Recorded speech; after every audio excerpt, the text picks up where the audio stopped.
Hi Libra, welcome to your mid-February reading. So, toxic love has entered the chat, and you may feel like you're on shaky ground as either a toxic ex keeps coming up in your head, a new love seems a little too shaky, the past keeps calling. And it doesn't make a lot of sense because you haven't been this sentimental before. It feels so unnatural. You're the one that gets to move forward. You're the one who doesn't need to stay tied down to something. You can be non-committal, remember? You're the one who gets to have the privilege of not just changing your mind, but not making up your mind at all. So, to feel this sort of emotional pull of sentimentality is a bit strange.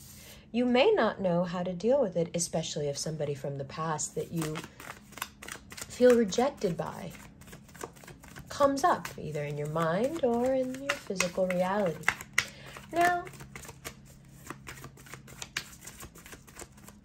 one of the things that makes this connection so powerful, this connection to the past, is because this person, this friendship, this love interest, this friend who you wanted to be more, whomever it was, the ex that jilted you, they may have had this uncanny quality of being able to read your mind. And you can't seem to find anyone to do that.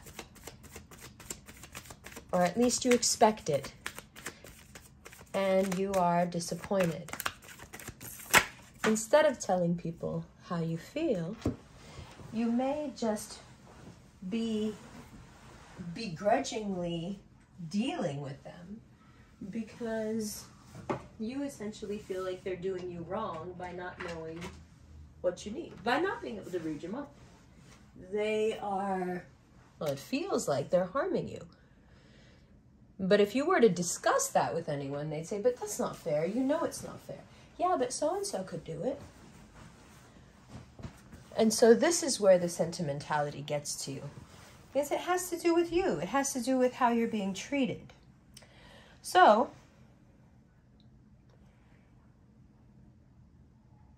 when you look back at this past, the Libra in you kicks in around this evening, which is why there's no point in talking about this until now. And the Libra remembers that whatever has been lost can be found in a new form again. The Libra remembers that this sentimentality could and should be nothing more than a guide to finding something new and better now. If you were to walk away from the thought processes about this particular relationship that keep you tethered to it, you will find in your immediate surroundings, in your everyday life, that love is just there, waiting for you. Now, that realization and the advent of such a new love coming into your life in the next, let's say, 30 days or so, may not be pleasant for you. You may not be accepting or in any way receptive to it, and it can quickly devolve into something that becomes a way for you to vent your recent frustrations. It's no secret that the waves have been hitting you quite hard since Scorpio season. It seems like it's been one thing after another. And you have had to show immense bravery in the face of either rejection, ridicule, or financial degradation, rejection, ridicule. So your life systems have been crumbling in some sense since Scorpio season. And the waves have just hit you harder and harder. Well, finally, you have some real relief. And it comes through this getting back to the basics, being present where you are in your surroundings, with your family, your friends, your work, whatever you're doing, and looking around in those real surroundings for something or someone who can see you as you are, who you don't have to put on any sort of a front for. And whether or not that person becomes a romantic connection, a friend, a boss, an employee, a coworker, it doesn't matter.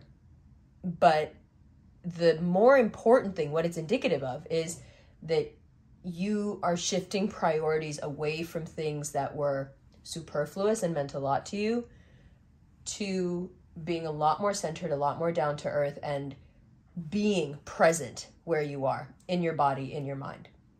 Now, there are periods in Libra's life, I would say every 10 years or so, where you do this culling. So you may think back if you're, in your 30s and think, okay, yeah, at the beginning of my 20s, I was like, this isn't important to me anymore. I'm more about this now. So you're going through that again. But every time you go through it, you get that much more refined, that much more free, that much more kind, that much more compassionate, because it seems to always be a paring down. You're always taking away and becoming more refined. It's not a lot of adding going on. So in that way, it can be a little bit monkish, but it does help you get back to what you find worthy within yourself. And that will inevitably lead you to look with different eyes at the world around you, because now you're looking through the eyes of value of self. And when you look through the eyes of value of self, you may find that there are some incredibly valuable people around you right now that would make great partners, friends, etc. Okay? So that's one thing. Also, if you've had financial trouble and, it's just a dead-end situation and you know it and you've been dreading what to do with it and you already feel like maybe you've fallen too far, change jobs. Right? It's an option again. You can aim high. You've got that luck going for you again. Things are going to turn around, Libra. It's just that the period you've been going through, it was very necessary to reset your priorities. So now that that's done, you can get back to how you like to be, because you're changed. You're different now, right? You've reassessed your life. You've reassessed who you are, what role you play in other people's lives. And now you've decided that you're going to aim higher. And this sentimentality of the past 10, 11 days that you've been living with, the reason it was important for you to go through that is because it no longer applies. One of the heaviest feelings that you may have had through the past 11 days is, this isn't me. Why is this all on me like this? It's a way for you to process it and finally put it away and not have it inform your present, and you can aim high for that next job, that next relationship, that next project. Okay? It does mean, this running towards your future does mean that you will have a lot more work. It will be more stress, but it's also more money, and it's really stimulating, and you're excited about it because what you've been doing recently is just not working. So, no need to take responsibility for something that's just not for you, okay? No need to be the one keeping the peace like we often talk about. Now, move away from anything that just feels like this in terms of work and go more towards leaning into your natural gifts. So as a Libra, one of the things that we all know about you is your casual marketing is fantastic. You know how to talk people into buying things, talk people into believing things, talk people into trusting you and what you say. So checking in with your friends, checking in with your colleagues, this is all going to lead to improvements in your financials because you're out there doing that networking without even realizing it. So if you have money issues, one of the best things you can do for yourself, and it is lifeblood to Libras anyway, is to get out there and mingle a little bit. That money that you spend out there mingling will actually be worth it because it improves, that expenditure becomes a point. It can become a point of contention among some of you that you're spending money, especially if you're in an established relationship, but you have to make this person understand, your significant other, that you need it for your mental, because you need to feel a certain way before you can go and be a certain way. Okay?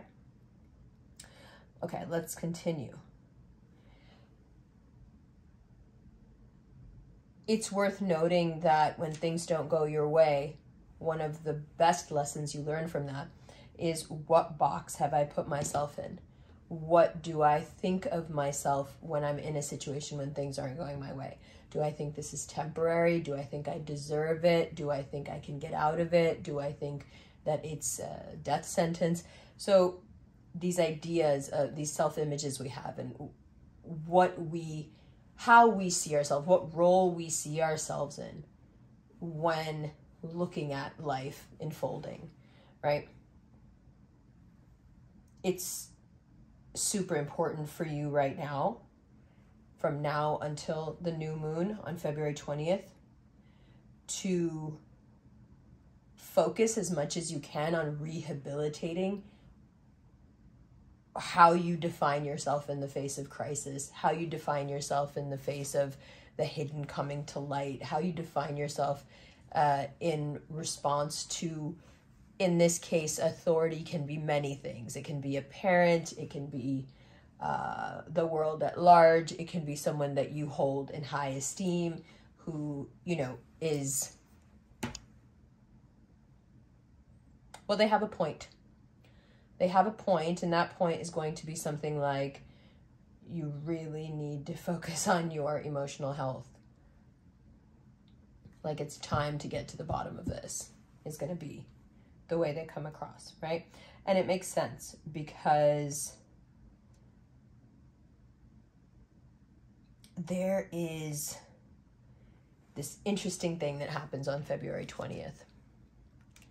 It feels like you get your power back. It feels like the process of reevaluating priorities, reevaluating sense of self. For some of you, reevaluating your image. For others, revamping your company's image. And still for others, getting body work done. All of these things will ultimately be seen later as things that you were doing because you knew as of February 20th, you get a chance to redefine yourself. And you get a chance to walk back into the arena a new person. If you're thinking of debuting anything, Libra, before the 20th, don't do it. Just wait. Just wait. So, if we were to look at these cards, just without the astrology, if we were just to look at them like a story, before I tell you what we're going to pod about in the extended, let's look at these in the old school way. Okay. Being super unsure of yourself because of a past relationship, Libra, is normal. Being super unsure of yourself because you're wondering why you keep dealing with what you're dealing with in a present relationship is traumatic and toxic. It's okay, you keep doing it, but you should just know what it is. If you try to dissuade yourself from thinking about the past by saying something like, oh, it's all the way back there, it doesn't really matter, you're denying the fact that you can't stop thinking about it. You're denying the fact that it's running a large portion of your life. Okay? So starting tomorrow, you get a chance to address whoever that person is, address whatever that thing is, to get your sentiment across. Maybe I've been wrong about this. Maybe the way I've been thinking about this has been putting my life on hold. Maybe it's time for me to think differently. As soon as you start to think differently, or as soon as you acknowledge that, things start to look different. You start to feel different. As things start to look different, perspectives, prospective clients, prospective friends, prospective lovers all seem to appear out of nowhere. And boom, you have that moment of realization. Wow, this has always been about how I see it. Okay? Once you realize that, you have some really fun options. You can start to see things however you want to. You can use your mind to put your anxiety at ease by making things happen the way you want them to happen. And how do you do that? You get back to knowing yourself. Not judging yourself for it, just knowing yourself. Knowing yourself well enough to know that you can handle another go at being in the top. Enough self-awareness to know that being at the top, falling down to the bottom and getting back on top is much more impressive than someone who gets to the top and just stays there. Don't let it get you down. So what? You know it's more impressive. Someone gets to the top and stays there, it's like, meh. You know? No. Someone who gets to the top, falls to the bottom, gets to the top, falls to the bottom, it's just able to make spectacular comeback after comeback. Now that's impressive. That shows grit. And that's what you got. Damn it. You got grit. Don't forget it. You can be pretty and have grit. You're the grittiest, prettiest out there. Don't be afraid of it. Yeah? Love you. I'll see you in the extended right now.